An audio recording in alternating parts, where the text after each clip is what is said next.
Meron tayong kapatid na galing sa ibang bansa. Siya po ay lumapag na sa Pilipinas, kaya may patotoo po siyang sasabihin. Tanggapin po natin sa ating kalagitnaan si Irish Martires. Yan. Yan, magandang umaga po sa inyong lahat. Meron po akong pictures na ipapakita po sa inyo. Ito po yung nangyari sa amin sa Cambodia. Specific na lugar po ay sa Kampong Cham. Ang aming pong ginawang, ang nag-host po sa amin doon ay ang YWAM missionaries. Sa YDC Center po kami sa Kampong Cham. Halos from Philippines going po sa Kampong Cham ay 11 hours po na travel. So, meron po doon 4 na staff na YWAMers. Sila po yung nag-host sa amin. Nagkaroon po kami doon ng accounting for non-accountants na meron pong 30 delegates.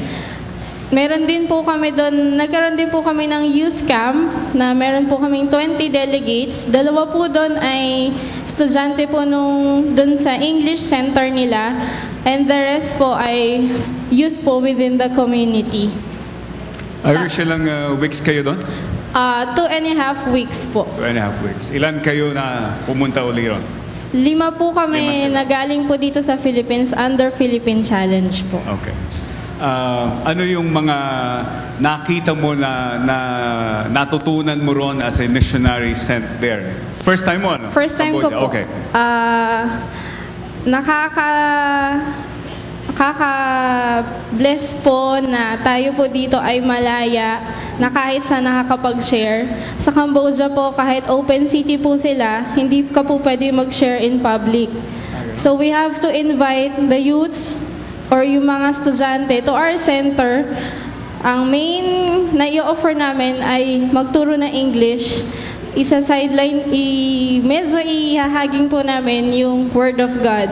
Bakit bawal mag-share ng gospel doon publicly? Sarado po sila for Buddhism and animism. So, naka-witness din po kami doon na nag-worship sa mga puno. Oh. Kasi during po ng time na pagpunta namin, ay tsumban po nila after po namin. Ang tsumban po ay mahal na araw. All Souls Day sa atin. Yun po yung November 1. They are calling for the spirits of the dead. So, medyo matinding warfare po yung na-experience po namin doon. Even po yung center, meron din po. Yan po yung center sa gate. Tapos po, yan po, sa taas po kami na tutulog. May mga rooms po doon. Blessing din po yan, center na yan. Tapos, yan po yung tuktok namin. Bago po siya. So, pagdating po namin doon, bago po kami dumating pala, nagkaroon na sila ng bagong tuktok, tsaka nagkaroon din po ng LCD projector. So, naging blessing po siya. Ang tuktok ay tricycle natin. Yan po yung tricycle. Okay. Yan po yung staff sa YDC. Yan po kami. Nagkaroon po kami ng bisita na from South Africa na may heart din po sa Cambodia. Tapos yung pong nandito sa nalalaking nakatayo, yung po yung interpreter po namin. Yan po yung floating village. Bumisita din po kami sa Vietnamese floating village. Hindi lang po kami nakababa kasi sobrang taas po ng Mekong River. Yan po yung umattend sa accounting for non-accountants. So yan ba yung mga Christians na?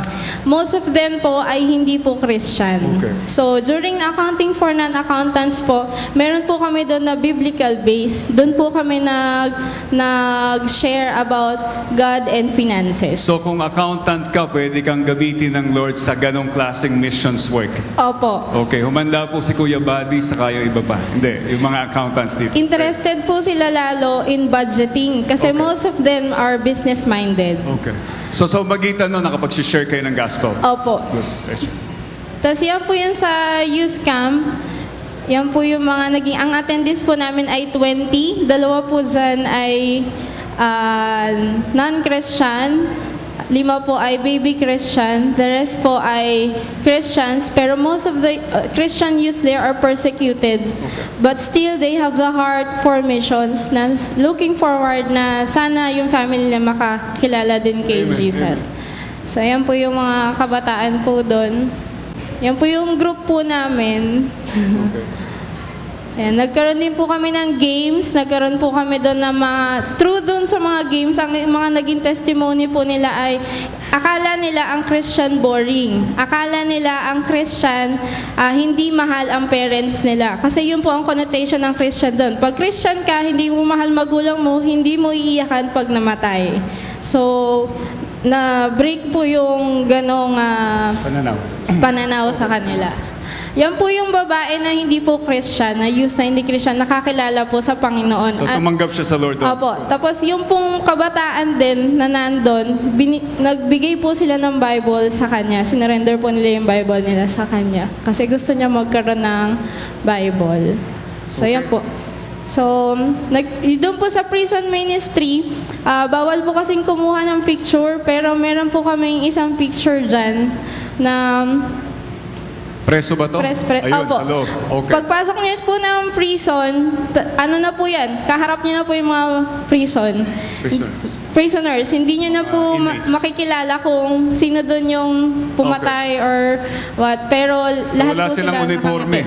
Naka-uniform lang po silang blue. Ang mali ko po, medyo kakulay ko sila. Okay. Nung pumunta ako doon. So inmates ka na rin doon? Naging inmates po ako doon. Oo. So, last picture po. Okay. Yun po, yun po yung Yes. kami, buong youth Yung team with the niyo. staff. Opo, buong team po. Okay, Irish. Ayan po yung sa prison. Sa lahat ng ito, ano ang challenge mo sa bawat isa sa atin? Kahit ano pong talent nyo na meron kayo, sabi nga po dun sa natutunan namin doon, whatever gift that you have in your hands, gagamitin yan ni Lord for His kingdom. Hindi po wala pong maliit, wala pong malaki. Basta ang hinihingi ng ni Lord, handa ka magpagamit at pusong handang matuto at sumunod sa pinapagawa niya. Amen. Palakpakan po natin ng Diyos sa buhay ni Irish. Last na po, Pastor, patuloy niyo pong isama sa prayer kasi bago po kami umalis doon, by May po ay pinapabalik po kami for Camp Part 2. May next year. May next year with the sponsors po. May nag-sponsor po dun sa camp na join sa amin. So, Kung sakaling merong tinatouch ang Lord dito na gustong sumama, pwede ba sila? pwede po. Marami pong ministry na open po doon. Meron pa rin po kaming nakausap na isa pang organization na naghahanap din po ng mga volunteers. Prison and teaching English. So, malaking tulong po yun para sa. Okay, so mag-ready na po kayo in prayer. The Lord touches you, then be ready.